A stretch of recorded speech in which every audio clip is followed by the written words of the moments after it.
This is Parker McCollum, and he isn't totally aware the camera is rolling, which makes this moment so much more special. Do you see it? Here, let's watch again. Hi, I'm Parker. Hi, Jessica. Nice Look to at meet you. that. What a gent. Look, boy, man, good to this see you, guy. I dog. love this guy, man. What a nice guy, man. Chivalry is not dead, ladies. That man just took off his hat to meet a lady for the first time, and he did it because that's how his mama raised him, not because he was trying to get a phone number. There's actually more to this video, but I'm gonna make you wait a second because that's just how I am. It's Addison Hager, and fine. If you just can't wait, find time codes for all key parts of this video in the description section. And while you're snooping around, throw us a subscribe and a like, especially if you agree with the premise of this video, that Parker McCollum might be country music's next superstar. I've got 5 reasons. The first one you just saw, but it leads up to number 2, which has to do with how Parker treats his elders. In this case, that's George Strait, who he knows and has hung out with at least on 2 occasions. And we walked over, and he was super kind, man. He took like 10, 15 minutes to just stand there and talk to us and ask how everything was going, and met my fiance, Hallie Ray, and took some pictures. So it's he's like, you know, the man of all men to ever do it in country music. So just to get the opportunity to kind of, you know, shoot it a little bit with him was pretty cool. Is it Mr. Strait or George? I think I said Mr. George. That's Parker and Taste of Country Nights host Evan Paul. Side note, Parker plans to use Mr. George's song I Cross My Heart as his wedding song when he gets married this spring. It's kind of a blur. I just remember him, you know, I think he had heard a little bit about me, or, you know, the label had told him some stuff or whatever, and so he was kind of congratulatory on that and just, hey man, keep it going. You know, it's a long ride, so you know, he always, if there's anybody that knows the game and knows how it goes, it's him. So it's man, both times I've met him, he's just, you know, kind of said, I heard you're killing it, man. Just keep it going, keep your head down, and hang on. Parker also told us that another Texas legend, ACM Entertainer of the Year Miranda Lambert, is a good friend of his and gives good advice like don't blow your money on a new tour bus until you have the money to blow. When the pandemic hit, that really meant a lot.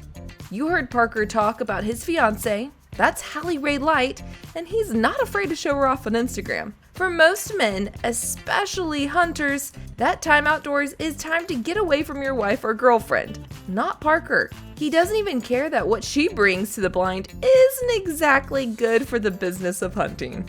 You know, she wears a lot of smell good stuff, so as far as sitting in a deer stand, she's not the best companion for deer hunting. I'm over there like bathing in scent killer and all my stuff. I got my scent lock bag and all my stuff, you know, deodorized, and she's over there smelling like, you know, Victoria's Secret or something. If you're a woman who likes to hunt, take a moment to brag about it in the comments section below, or just give a thumbs up. I've focused on Parker the man thus far, but he's not going to be a star unless the songs click. So this is where we get serious. So far, Parker is 2 for 2 with #1 hits in Pretty Heart and To Be Loved by You. He's selling out huge venues in Texas and opening for artists like Thomas Rhett and Eric Church, and he's being recognized with awards like Best New Male Artist at the ACM Awards. Lately, he shared, he's been writing his next studio album and has a big advantage: sobriety. For a long time, Parker says he had this idea in his head that being the best songwriter came when the writer was high or drunk. Number 5 on this list is Parker getting his mind right the old-fashioned way. I kind of started to abuse it, trying to force myself to write songs.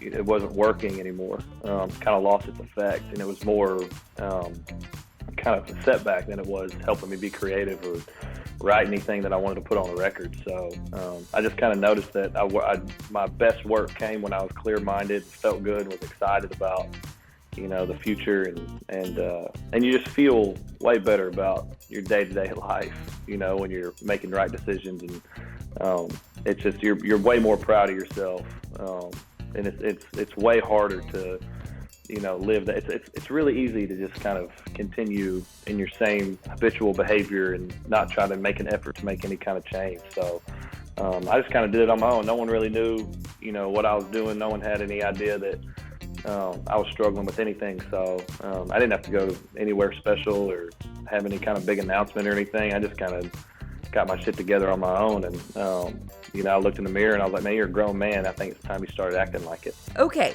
so to recap, good manners, kicks it with George Strait, loves on his soon-to-be wife like she puts stars in the sky, releases nothing but hits and sells out shows, and maybe most importantly, he's figured out that sober writing is much more effective than doing it while high. And what I love is that he's got fans of all ages. I mean, truly. Check out this video we found of a young McCollum fan.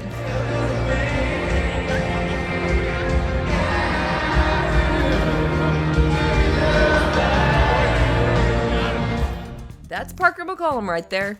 I suppose that it doesn't hurt that he's pretty handsome. I still have that outtake for you, but before you split, tap subscribe and share your first memory of his music. I need to add some captions for this, but it's Parker explaining where he learned his manners and what it would cost him if he forgot.